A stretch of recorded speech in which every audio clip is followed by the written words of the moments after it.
אשרי האיש אשר לא הלך בעצת רשעים ובדרך חטאים לא עמד ובמושב לצים לא ישב כי אם בתורת אדוני חפצו ובתורתו יחיה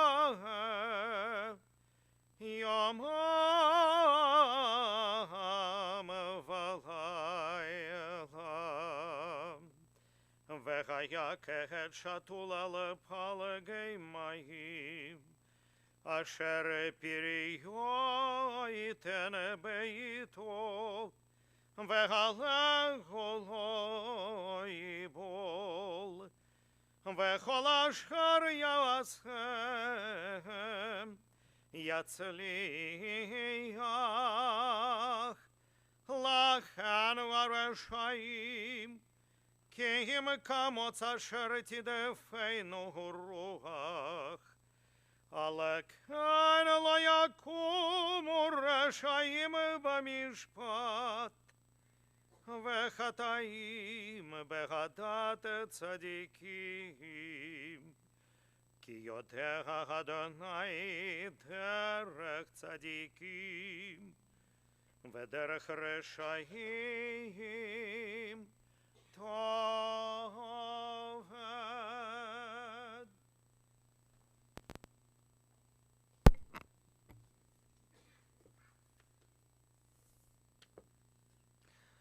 לדוד מזמור, לאדוני הארץ ומלואה, תבל ויושביה, כי הוא על ימים יסדה, ועל נהרות יכונניה. מי יעלה בהר אדוני, ומי יקום במקום קדשו. נקי כפיים ובר לבב, אשר לא נשא לשווא נפשי ולא נשבע למרמה. The earth is the Lord's, with all of its fullness. The world is the Lord's, with all of its inhabitants. Who may ascend the mountain of the Lord? Who may stand in the holy place? He who has clean hands and a pure heart. He will receive a blessing from the Lord and a just reward from the God of deliverance. Mizmor LeDavid, Adonai mi yagur b'halecha, mi yishkon bahar kadshecha. Holech tamim ufoel tzedek v'dover emet bilvavo. Lo ragal al lishono, lo asa l'rehu ra'ah, v'cherpa lo nasa al krovo. O Lord, who will dwell in your sanctuary? Who will live with you upon your holy mountain? He who lives with integrity, who does what is right, who speaks the truth in his heart, who does no evil to a fellow human being. Whoever does these things shall stand firm forever. I want to begin with a confession I want to make.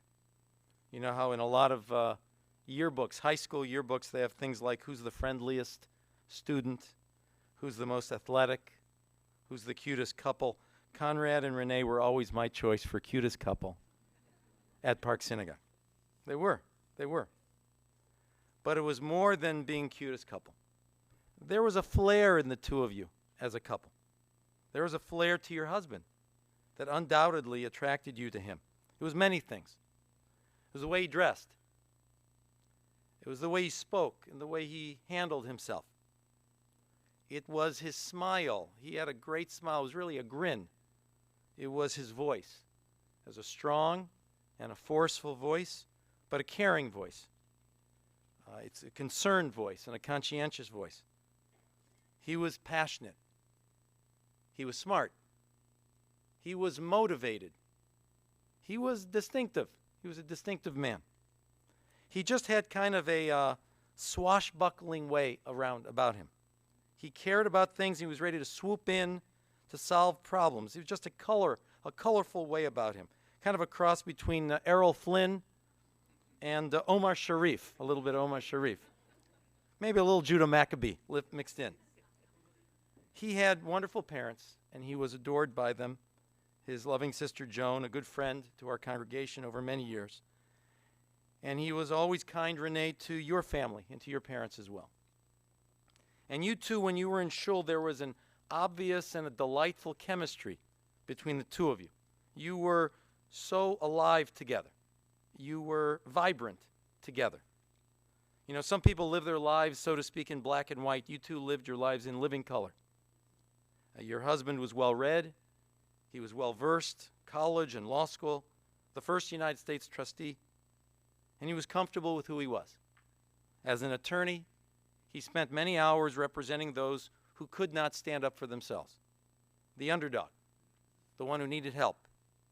Conrad was a tough and determined attorney, sometimes taking on firms much larger and, so to speak, taking the game to them, responding to them, not allowing himself to be bullied. He was dramatic, and he used that drama in the courtroom, and he realized that presentation is vital. Presentation, not only the facts, but the way you present, the way you develop and organize the argument. And your husband was a very organized man. I think, Beth, you said even the garage was organized. They were very organized. But I will tell you, the courtroom was not the first time Conrad Morgenstern was one of the good guys. He was a good guy long before the courtroom. He was a good guy in World War II. He fought in the Battle of the Bulge. He saw friends die. But he knew what he was fighting for. And he was a patriot. He was always proud to be an American patriot. He received 2 Bronze Stars and 3 Purple Hearts in recognition of his service. He was among those who liberated the Dachau concentration camp. It's no surprise that Conrad came home from that war and that time committed to Jewish survival and committed to Jewish continuity. He had seen the results of not having enough good guys fighting for the right things against bad guys.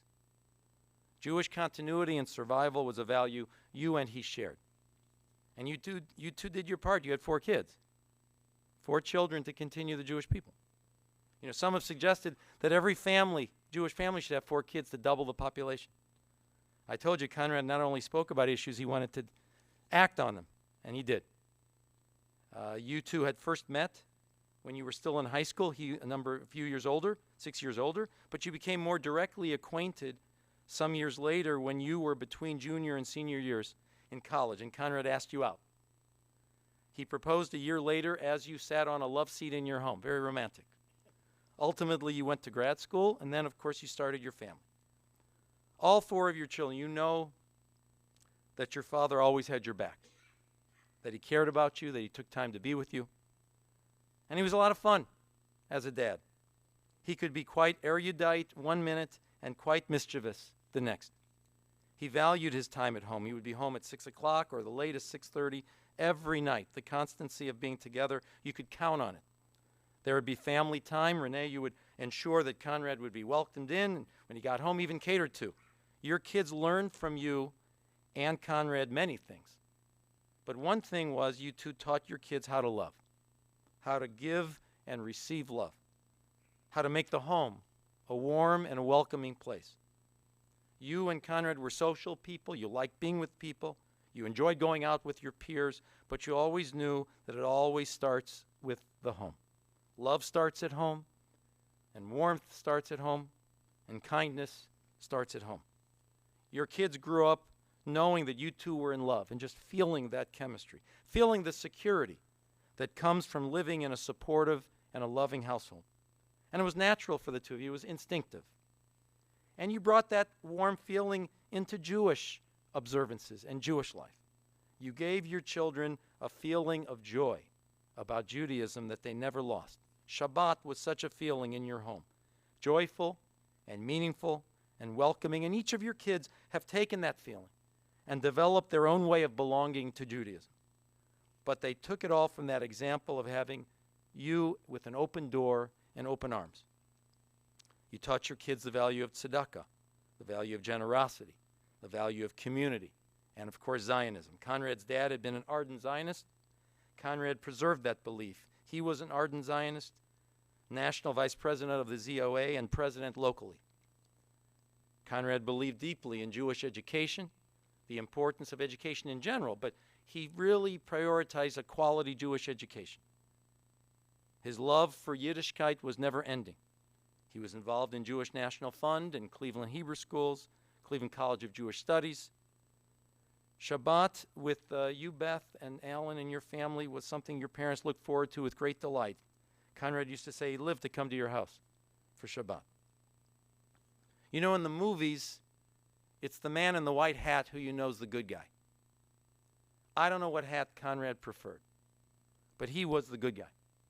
He walked around with the twinkle in his eye. He looked to do the right thing. Whether it was taking an interest in the kids, whether it was taking an interest in the grandkids, whether it was him taking an interest in the friends of his kids, whether it was being a big brother as he was through Belfair and having a long and enduring relationship with that boy, or breaking up fights between people in shopping malls. He was a good guy. You know, Moses turns to look at the burning bush. We all know that story. It says Moses turned to look at the burning bush. You know, there's a tradition that the burning bush had been burning all day long. The problem was no one bothered to turn to look at it. It took somebody to turn away from his routine to notice something special. Too many people don't stop to look at the things and the people who need their help. They stay in their own routine. Conrad cared enough to look and see the things that we should all see, to notice, to care about, and most of all, to do something about. He made these things his priority. I know in these recent years, as he grew more vulnerable, Renee, you've been his protector and his confidant and his love, and you and the kids have shown such a tremendous loyalty. He was loyal to you all his life in love, and you and your kids have been so loyal to him and his feeling of security, even in his illness. He had a loyalty, he had a big personality that filled the room and filled all of your lives. And he remained and will remain a huge role model for all of you. He lived with a good name, and he died with a good name. I know that we have some words from family members. Ricky, I think.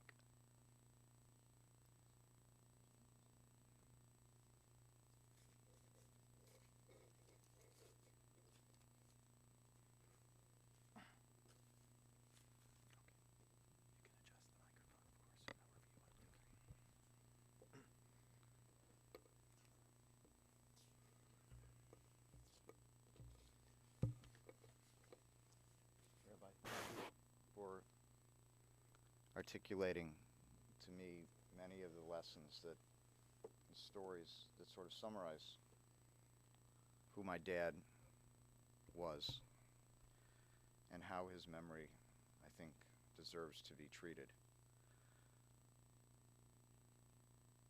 I'm his third son. I'm sorry, second son, third child. I'm not the best for words today. And having watched my dad deteriorate, as I saw him last summer and again in December, I saw that there was nothing more unnatural about where he was at that state as he deteriorated towards where we are today. It's always been contrary to my dad's nature to allow himself to be a burden on anyone. And his life's story explains that as it was one of dedication and service to his family, his community, his people, and his country. My dad's life is one to celebrate with his many, many great accomplishments. A child of the Great Depression, he demonstrated his ethics, principles, and toughness at an early age and made his parents proud every step of the way. A child of the Great Depression, not too many of us can remember what that would be like. During his elementary school years, a teacher terribly insulted the honor of a girl he was friendly with. Instead of letting it pass, my dad immediately came to the girl's defense, punching the teacher and knocking him senseless to the ground. When the principal of his school called my grandfather to school to discuss disciplinary action, my grandfather responded, as typically would be the case, that he'd have done the same damn thing to the teacher. My dad routinely referred to his father as his best friend, and the anecdote alone explains why. Honor and ethics mattered to my dad even in his earliest years. And that is the Morgenstern family brand his father built for him, in which he passed on to me. We don't back down on principles or ethics, and we don't suffer fools gladly. My dad was also a professional tap dancer at the age of 12. Something you missed. Earning more money than his father did during the Great Depression. And while he might have been teased by his peers for being a professional tap dancer, in my father's inimitable style, his fancy footwork helped him develop the skills required to become a semi-pro boxer in the USO, which earned him leave from boot camp in the Army so he could visit his parents before he was sent off to battlefields of Europe to fight the Nazis. My dad's band of brothers suffered many losses on the battlefield. In front of his eyes, some were blown to smithereens by German artillery shells landing in their foxholes. During the Battle of the Bulge, my dad suffered injuries that earned him the Purple Heart more than once. Due to his level of fluency in Yiddish, he achieved conversational fluency in German. As a result, he was called upon to interrogate Nazi soldiers who were prisoners of war. Embracing his identity as a Jew, he proudly alerted Nazi interrogees that he was Juden, a Jew, to which the prisoners responded almost routinely by wetting their pants. My father never hit them, but he sure shook them to their core. As a member of the Rainbow Division's 42nd Infantry, my dad participated also in the liberation of Dachau, as the rabbi pointed out. And I'm proud to say that my dad bequeathed to me his Army uniforms, helmet, shell, and bayonet. They are daily reminders of his sacrifices to the freedoms we all now enjoy in every free country in the world. As Americans, of course, first and foremost. And they serve as a constant inspiration to me as I worked in my own small way to advance our nation's capabilities in defense. Due to his strong knowledge of the Dewey Decimal System, at the end of World War II, my dad was assigned by the Army to become the librarian of a library in Salzburg, Austria. These organizational skills showed up in many ways throughout the rest of his life. He could classify people as easily as books, which leads me to one of his favorite rhetorical questions. Have you ever noticed that there are more horses' asses than there are horses? Thank you, Dad. Upon his return to the States, my dad was admitted to Harvard Law School. His plan was to follow his older cousin Jack's attendance there. However, his younger sister was admitted to Radcliffe at the same time. Knowing his parents could not afford to pay for two children at an Ivy League school, my dad sacrificed for his sister so she could attend Radcliffe while he went to work for his father, my grandfather, driving a truck to pay his way through law school in Cleveland. His sacrifices for his family are an enduring lesson that influenced my judgment as a young man and to this day. After graduating from law school, my dad took up many causes. As the rabbi pointed out, he was an ardent Zionist following his father's footsteps. He was elected president of the Cleveland region of the Zionist Organization of America and the national vice president. And as a civil rights supporter, my dad took up the cause as a volunteer attorney for the NAACP, donating thousands of hours of his time to fight for African Americans. How fitting it is that today, on Martin Luther King Day, my father's funeral and memorial is occurring.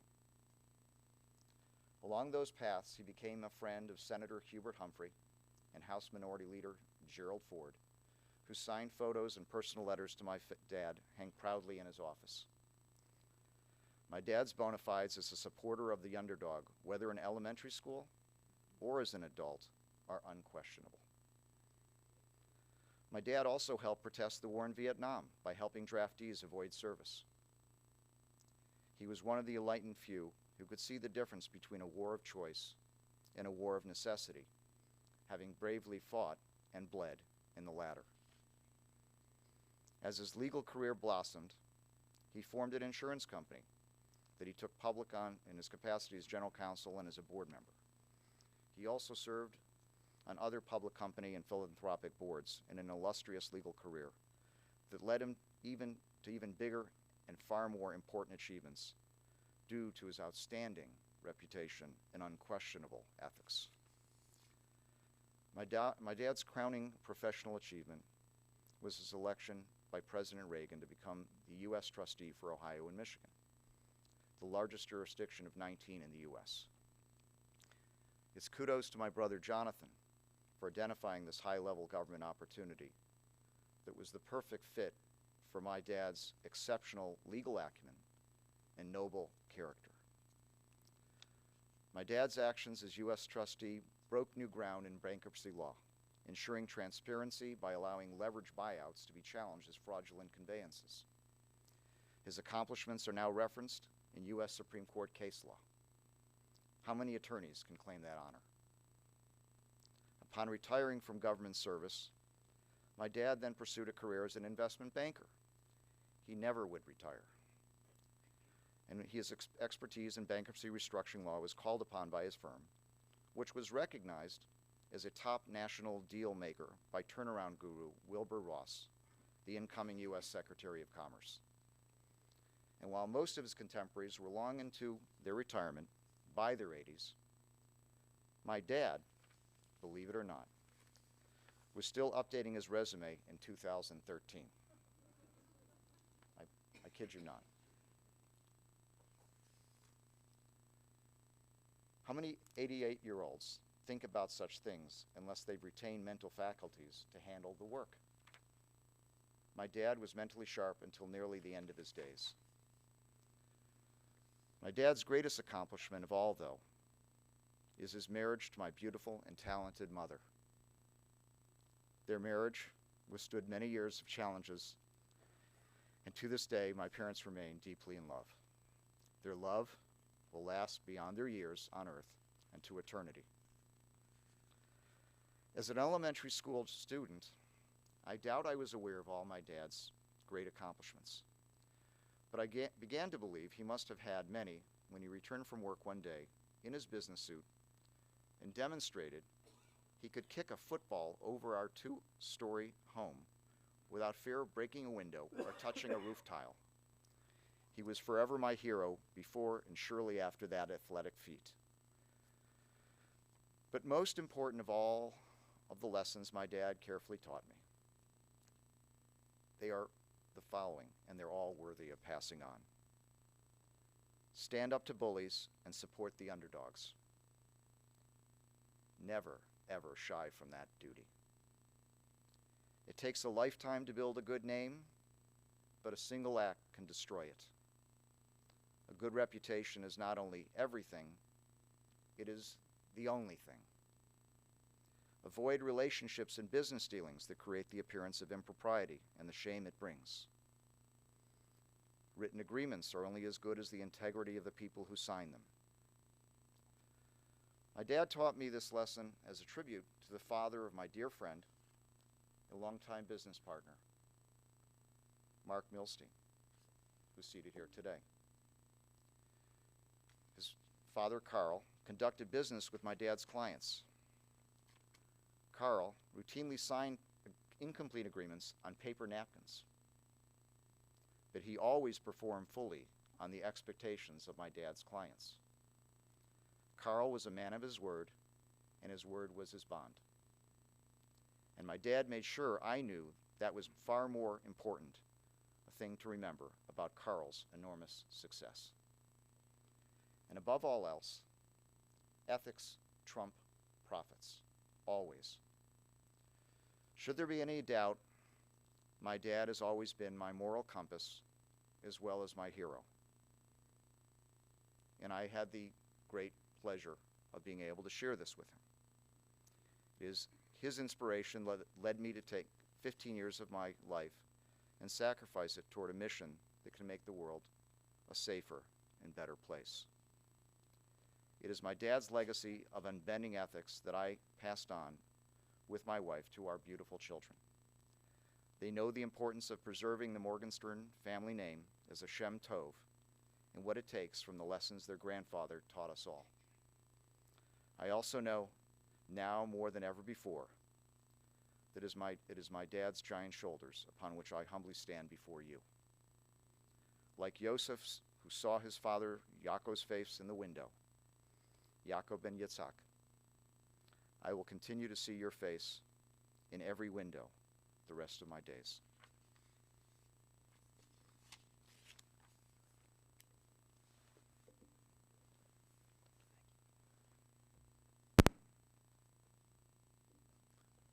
Tali and Ryan?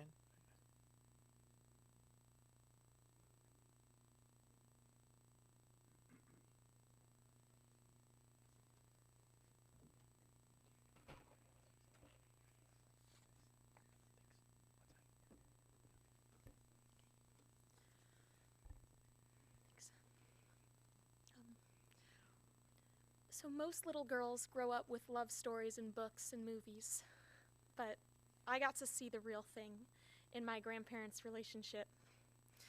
I watched my grandfather rush to open every door for my grandmother, vehemently defend whatever opinion she might bring up at the dinner table, and sometimes I'd catch a glimpse of him just marveling at her beauty. My grandfather was as charming as he was charmed. He was a powerhouse with a sharp tongue, a piercing smile, and a quick wit.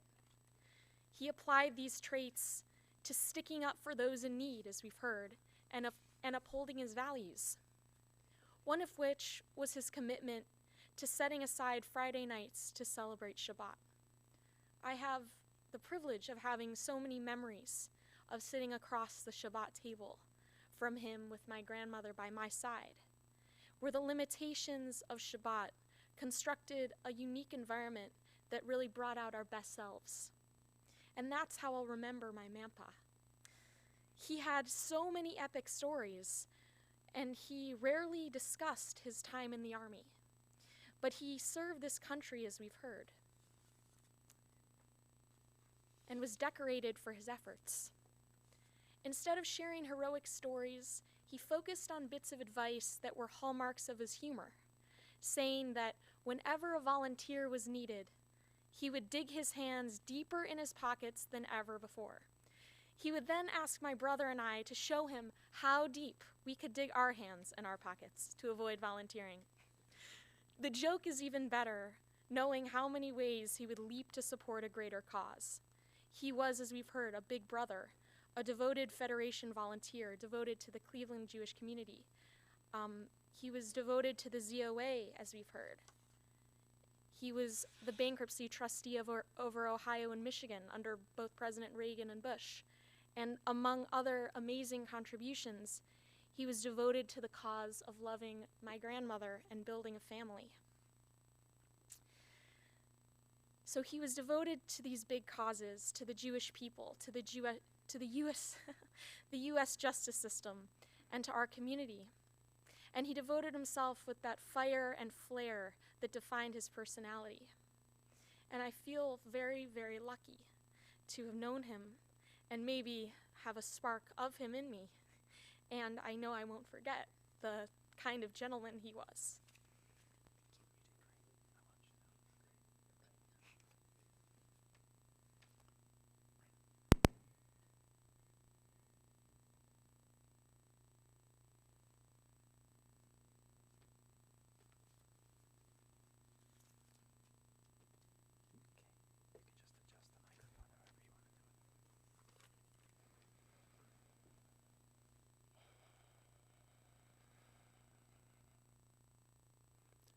Our family had Mampa and Mampa over for Shabbat dinner on Friday night for as long as I can remember. While living in Shaker Heights, my dad would pick Mampa up by his elbows, pushing him in the air. I don't think Mampa liked this at all, but he loved my dad, and it produced more laughs and never resulted in anyone getting hurt, so I think it was okay. Mampa loved to laugh, and Tali, my sister, and I loved to make him laugh. We'd put on little shows, do accents, embellish stories, and come up with little routines because he seemed to have an insatiable appetite for connecting with his grandchildren. But joking aside, Mampa had a simple idea or thought experiment that I think could orient anyone towards an ethical life if applied correctly. Here's the idea. If you're ever confronted with a moral or ethical dilemma in personal affairs or business, just imagine your father's face in the window. As a young lawyer, this practice guided Mampa and helped him avoid those questionable undertakings in business. I think about this idea often. There are smaller quirks I remember. Mampa liked the crust of the challah bread and would give me the soft inside. It was our little partnership. Later in life, he would break down in tears at Shabbat, expressing gratitude and love.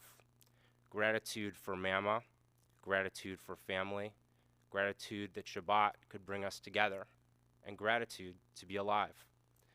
Although he was a World War II veteran and a tough lawyer, I know a Mampa who was much more sensitive and connected to his emotions, and that's how I'll remember him. I've been told many stories how Mampa would tap dance into a courtroom. As he got older and his legs became weaker, he was no longer able to walk and dance. But anyone who knew Mampa knew Mampa the tap dancer. Someone with what seemed like unlimited vitality, life, laughter, passion, and a capacity for love. This past Thanksgiving was the last time I saw Mampa, but it was not our last dance.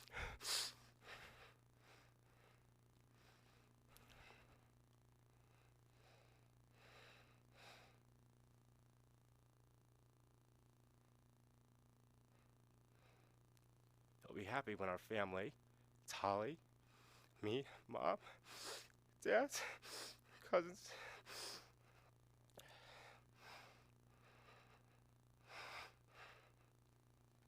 he'll be happy when our family, Tali, me, Mom, Dad, cousins, aunts, and uncles get together and bring more love into the world.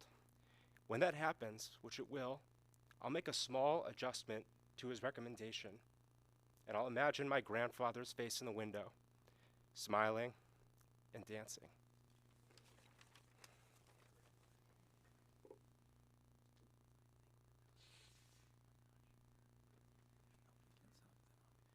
Please rise for the memorial prayer.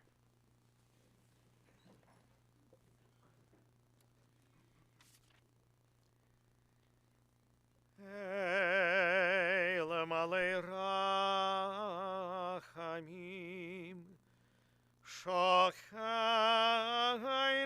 bamramim,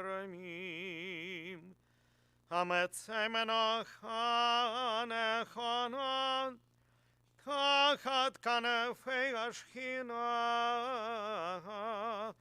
b'machalot kedoshim adharim, כזוהר גרקי המזהירים את נשמת יעקב בן יצחק שהלך לעולמו בגן עדן תחי מנוחתו אנא בא לרחמים אז תראה בסתר כנפיך לעולמים ותצרור בצרור החיים את נשמתו, אדוני ונחלתו, וינוח בשלום על משכבו, ונאמר Amen.